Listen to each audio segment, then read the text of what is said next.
नमस्कार दोस्तों, स्वागत है आपका हमारे यूट्यूब चैनल उन्नत शिक्षा में। तो आज हम करने वाले हैं, देखिए, जो हमने फिज़िकल एजुकेशन की चैप्टर वाइज एमसीक्यू सीरीज चला रखी है उसका ये चैप्टर फिफ्थ है। इससे पहले हमने चैप्टर वन और चैप्टर टू के जितने भी एमसीक्यू हैं वो हमने कर लिए हैं। यदि आपने अब तक हमारी ये दोनों वीडियोस नहीं देखी है तो आप इस वीडियो के डिस्क्रिप्शन बॉक्स में जाके उन वीडियोस को देख सकते हैं। आज हम करने वाले हैं फिज़िकल एजुकेशन का चैप्टर फिफ्थ, खेलों में बच्चे एवं महिलाएं। इस चैप्टर के जितनी भी एमसीक्यू है वो इस वीडियो में हम करेंगे। तो अब हम इसकी शुरुआत करते हैं। देखिए, पहला क्वेश्चन है, लेट चाइल्ड किस आयु के बाद शुरू होता है। लेट चाइल्ड जो है वो किस आयु के बाद शुरू होता है? 10 वर्ष, 12 वर्ष, 14 वर्ष या फिर 15 वर्ष।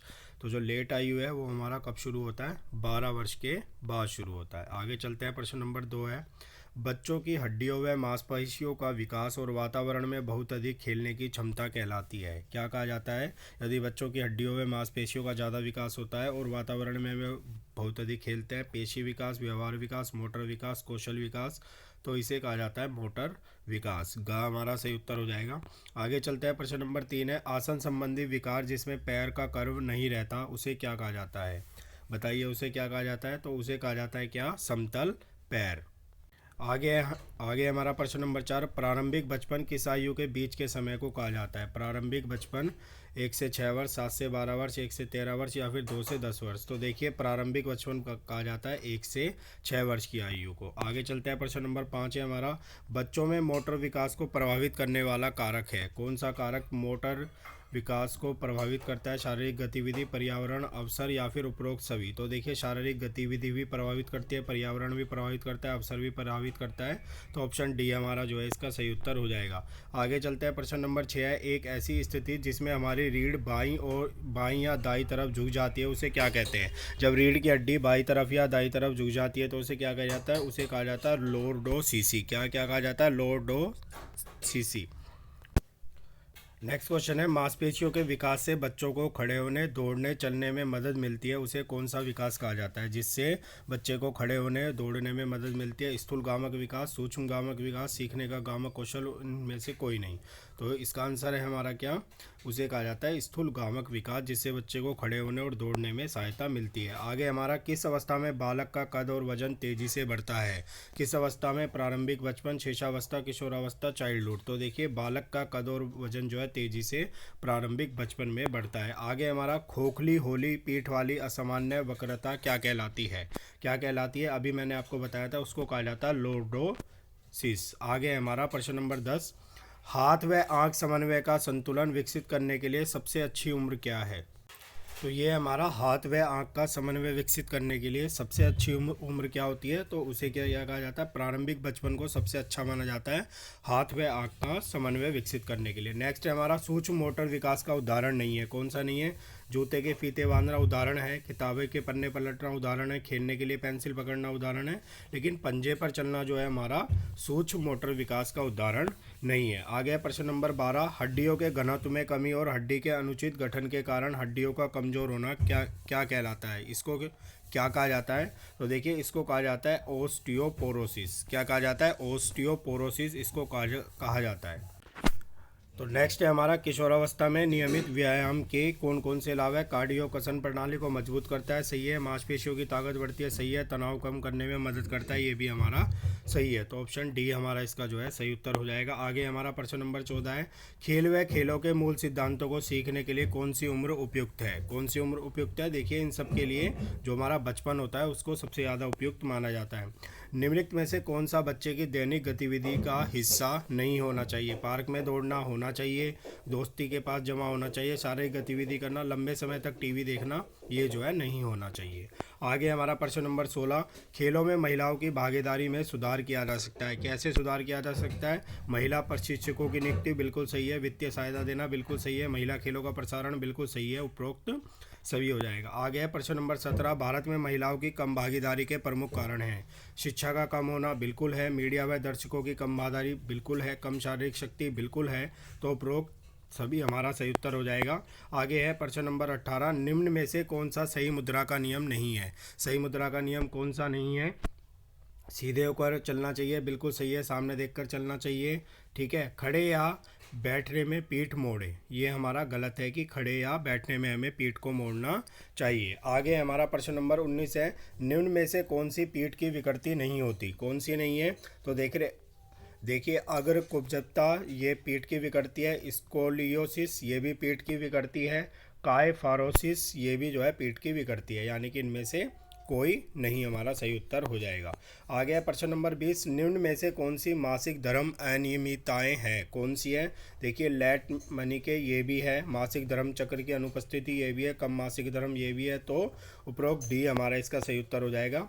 आगे अधिकांश मोटर कौशल कौन सी अवस्था तक सीखे जाते हैं? कौन सी अवस्था तक सीखे जाते हैं अधिकांश मोटर कौशल? तो ये जो है बचपन में ही अधिक से अधिक सीख लिए जाते हैं। महिलाओं में रजोरोध के प्रभाव है, कौन कौन से प्रभाव होते हैं? तो गर्भ धारण नहीं कर सकती, सही है, प्रदर्शन में गिरावट सही है, तनाव सही है, तो ऑप्शन डी हमारा इसका सही उत्तर हो जाएगा। आगे है खराब मुद्रा का परिणाम है, क्या परिणाम होता है? कम आत्मसम्मान सही है, रीढ़ की अप्राकृतिक स्थिति सही है, लंबे समय तक एक स्थिति में रहना सही है, उपरोक्त डी हमारा इसका सही उत्तर हो जाएगा। आगे हमारा प्रश्न नंबर 24 है, लड़कियां अस्थायी रूप से शारीरिक आयाम में विशेषतः ऊंचाई और वजन में लड़कों के आसपास ही होती है। तो पूछा है कि कौन सी एज में ऐसा होता है? तो देखिए ऐसा होता है बचपन में, जब लड़के और लड़कियां दोनों ऊंचाई और वजन में लगभग आसपास ही रहते हैं। आगे हमारा ओलंपिक फाइनल में प्रवेश करने वाली पहली भारतीय महिला एथलीट कौन थी? बताइए पहली भारतीय महिला एथलीट जो है वो कौन थी? क्या नाम था उनका? तो उनका नाम था पीटी उषा, ये फाइनल में पहुंची थी। आगे हमारा प्रश्न नंबर 26 है, किस ओलंपिक में पहली महिलाओं ने भागीदारी की गई थी? यानी कि कौन सा ओलंपिक था जिसमें महिलाओं ने पहली बार भाग लिया था? तो इसका ऑप्शन का है 1900 में जो ओलंपिक हुए थे उनमें। प्रश्न नंबर 27 है, किस ओलंपिक में पीटी उषा ने चौथा स्थान प्राप्त किया था? तो देखिए 1980 में मास्को में जो ओलंपिक हुए थे उसमें पीटी उषा ने चौथा स्थान प्राप्त किया था। रेत या उबड़ खाबड़ जमीन पर नंगे पांव चलना सही करने में मदद करता है, किसे सही करने में मदद करता है? तो ये फ्लैट फुट की जो स्थिति होती है वो रेत या उबड़ खाबड़ जमीन पर चलने से उसमें सुधार होता है। 13 से 19 वर्ष की आयु को क्या कहा जाता है? बताइए क्या कहा जाता है? तो 13 से 19 वर्ष की आयु को कहा जाता है किशोरावस्था, एडोलासेंस। आगे हमारा वह स्थिति जिसमें घुटने टकराते हैं, क्या कहा जाता है? उसे कहा जाता है नॉक नी। आगे चलते हैं, प्रश्न नंबर 31 है हमारा, उत्तर बाल्यावस्था की आयु होती है, क्या होती है? तो उत्तर बाल्यावस्था की आयु होती है 10 से 12 वर्ष। आगे हमारा गामक विकास कितने चरणों का होता है? गामक विकास जो है वो हमारा 2 चरणों का होता है, खा हमारा इसका सही उत्तर हो जाएगा। आगे चलते हैं, प्रारंभिक बाल्यावस्था की आयु होती है, प्रारंभिक बाल्यावस्था की आयु क्या होती है? तो ये होती है हमारी 1 से 6 वर्ष। आगे चलते हैं, किशोरावस्था की आयु होती है, किशोरावस्था की क्या आयु होती है? ये होती है हमारी 13 से 19 वर्ष तक किशोरावस्था होती है, एडोलासेंस स्टेज होती है। किशोरों को कैसी क्रियाएं करनी चाहिए? किशोरों को कैसी क्रियाएं करनी चाहिए? उन्हें जो है एरोबिक क्रियाएं करनी चाहिए। आगे प्रौढ़ावस्था की आयु क्या होती है? प्रौढ़ावस्था की आयु होती है हमारी 19 से 60 वर्ष तक की। आगे चलते हैं, चलते दौड़ते या खड़े होते समय घुटने टकराए तो इस विकृति को क्या कहा जाता है? क्या कहा जाता है इस विकृति को? इसे कहा जाता है घुटनों का मिलना, नॉक नी, जो अभी हमने पीछे पढ़ा था। चपटे पैर वाले क्या नहीं बन सकते? चपटे पैर वाले जो है क्या नहीं बन सकते? वो एक कुशल खिलाड़ी नहीं बन सकते। आ गया प्रश्न नंबर 39, किस आसन संबंधी विकृति में गोल होकर आगे को झुक जाते हैं? किस आसन संबंधी विकृति में गोल होकर आगे को झुक जाते हैं? तो उसे क्या कहा जाता है? कुबड़, पीछे को हो जाना। आगे हमारा, किस आसन विकृति में रीढ़ की हड्डियों का झुकाव ऊपर से नहीं नीचे से आगे की ओर झुकी हुई होती है? कौन सी ऐसी विकृति है? तो देखिए इस विकृति का नाम है कुबड़ आगे को, ठीक है, कुबड़ आगे को। किस कुबड़ में गर्दन आगे की ओर झुक जाती है? किस कुबड़ में झुक जाती है? जब कुबड़ जो है पीछे की ओर हो जाता है, जिसे कायफोसिस कहा जाता है। प्रश्न नंबर 42 है, किस आसन विकृति में एक कूल्हा ऊपर तथा एक नीचे हो जाता है? एक कूल्हा ऊपर हो जाता है, दूसरा नीचे हो जाता है, उसे क्या कहा जाता है? उसे कहा जाता है स्कोलियोसिस। आ गया है प्रश्न नंबर 43 है, कौन सी आसन विकृति घुटनों के टकराने से बिल्कुल विपरीत है? घुटनों के टकराने से बिल्कुल विपरीत कौन सी है? इसे कहा जाता है जो है बोल एक्स कहा जाता है इसे। आ गया है प्रश्न नंबर 44 है हमारा, धनुषाकार टांगे का एक प्रमुख कारण है। धनुषाकार जो टांगे हो जाती है उसका क्या कारण है? तो देखिए कम उम्र में मोटापा भी है, शिशु को जबरदस्ती पैदल चलाना, विटामिन डी, कैल्शियम और फास्फोरस की कमी। तो उपरोक्त सभी हमारा सही उत्तर हो जाएगा। आगे हमारा गोल कंधों के लिए व्यायाम अनिवार्य है। कौन सा व्यायाम जो है गोल कंधे वाले लोगों के लिए अनिवार्य है? तो वह हमारा धनुरासन और चक्रासन। प्रश्न नंबर 46 है, रीढ़ की हड्डी के एक तरफ झुकाव से संबंधित व्यायाम में लाभदायक है। ठीक है, यदि रीढ़ की हड्डी झुकी हुई है तो कौन सा ऐसा है जो व्यायाम में जो है लाभदायक है? तैरने की बेस्ट स्ट्रोक तकनीक ये भी जो है इसमें मदद करती है। त्रिकोणासन भी इसको सुधारने में मदद करता है। अधोमुख आसन भी इसको सुधारने में मदद करता है। तो उपरोक्त डी हमारा सही आंसर हो जाएगा। मेरी कॉम किस खेल से संबंधित है? बताइए मेरी कॉम। तो मेरी कॉम जो है वो हमारी मुक्केबाजी से संबंधित है। प्रश्न नंबर 48 है, खेलों में महिलाओं की कम भागीदारी के क्या कारण है? सामाजिक कारण, शारीरिक कारण, मानसिक कारण या उपरोक्त सभी? तो देखिए महिलाओं की भागीदारी कम होने के ये सभी कारण हैं। आगे चलते हैं। प्रश्न नंबर 49 है, मासिक धर्म का दूसरा नाम क्या है? तो मासिक धर्म का दूसरा नाम क्या होता है? प्रथम रजोदर्शन होता है। क्या होता है? प्रथम रजोदर्शन। आगे हमारा ओस्टियोपोरोसिस का संबंध शरीर के किस भाग से होता है?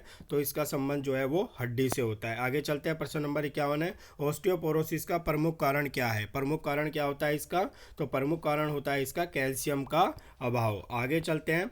भोजन संबंधी विकार कितने होते हैं? भोजन संबंधी विकार कितने प्रकार के होते हैं? तो ये हमारे 2 प्रकार के होते हैं। आगे चलते हैं। बार बार उल्टी करने से दांतों का क्या नष्ट हो जाता है? यदि बार बार उल्टी आती है तो दांतों का जो एनेमल होता है वो नष्ट हो जाता है। ठीक है, एनेमल नष्ट हो जाता है। आगे हमारा प्रश्न नंबर 54 है, कम कैलोरी वाला भोजन किस रोग का लक्षण है? कम कैलोरी वाला यदि आप भोजन लेते हैं तो कौन सा रोग हो जाता है? बुलिमिया नामक रोग हो जाता है। आगे एक गतिविधि जो सकल मोटर कौशल का उदाहरण नहीं है। कौन सा इसमें से मोटर कौशल का उदाहरण नहीं है? तो देखिए स्टैंडिंग जो है वो मोटर कौशल का उदाहरण नहीं है। कर्णम मल्लेश्वरी ने किस देश में ओलंपिक जीता था? तो कर्णम मल्लेश्वरी ने जो है सिडनी में ओलंपिक जीता था। आगे हमारा साक्षी मलिक ने किस खेल में पदक जीता है? साक्षी मलिक ने अभी पदक जीता था, उन्होंने जो है कुश्ती में जीता था। आगे हमारा प्रश्न नंबर 58 है, स्कोलियोसिस एक पार्श्व विकृति है जो प्रभावित करती है। किसे प्रभावित करती है? ये हमारी स्पाइन को प्रभावित करती है। काइफोसिस एक विकृति है जिसमें डैश प्रभावित होती है। क्या प्रभावित होती है? बताइए। अभी मैंने बताया था कि उसमें स्पाइन प्रभावित होती है। तो थोरेसिक क्षेत्र, ऊपरी पीठ। आगे है हड्डियों के घनत्व में कमी और हड्डियों के अनुचित निर्माण के कारण हड्डियों का कमजोर होना। किस बीमारी में ऐसा होता है? क्या कहा जाता है? उसे कहा जाता है ऑस्टियोपोरोसिस। आगे है महिलाओं में ऑस्टियोपोरोसिस का क्या कारण है? बताइए क्या कारण है? तो कैल्शियम और विटामिन डी की कमी जो है महिलाओं में ऑस्टियोपोरोसिस का प्रमुख कारण है। प्रश्न नंबर 62 है, महिला एथलीट ट्रामन एक सिंड्रोम है जिसकी विशेषता है। क्या विशेषता है उसकी? उसकी विशेषता है जो है ओटियोपोरोसिस, स्टिंग डिसऑर्डर, एमेनोरिमा। तो ये सारे ही उसकी जो है विशेषताएं। आगे देखिए, आगे जो हमारे प्रश्न है वो हमारे चित्र संबंधी प्रश्न है। ये आपके सीबीएसई टर्म 1 में आएंगे। तो चित्र देख के आपको बताना है जो भी प्रश्न पूछा गया। तो ये आपके सामने चित्र है और यहाँ से पूछा गया है किस विकृति को दर्शाता है? बताइए किसको दर्शाता है? तो ये दर्शाता है हमारा स्कोलिमोसिस को। तो सी हमारा इसका सही उत्तर हो जाएगा। आगे एक चित्र दिखाया गया है महिला खिलाड़ी का और आपसे पूछा है खिलाड़ी का संबंध किस खेल से है?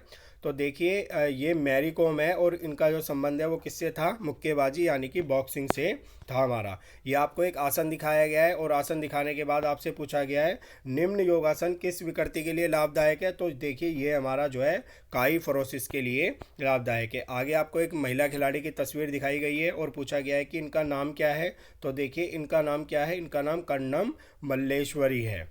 ये जो है वेट लिफ्टर है। आगे आपको एक जो है बॉलेक्स का चित्र दिखाया गया है और पूछा है कि इस विकृति के लिए सुधारात्मक व्यायाम कौन सा है? तो इसके लिए जो है गरुड़ासन जो है वो सुधारात्मक व्यायाम होता है। तो देखिए हमने इस पार्ट के जो सारे हमारे एमसीक्यू थे वो हमने किए हैं। यदि आपको वीडियो अच्छा लगा हो तो इस वीडियो को अपने क्लासमेट्स और फ्रेंड्स के साथ शेयर कीजिए और वीडियो अच्छा लगा हो तो वीडियो को लाइक कीजिए। आगे के चैप्टर्स के एमसीक्यू के लिए हमारे चैनल को सब्सक्राइब कीजिए।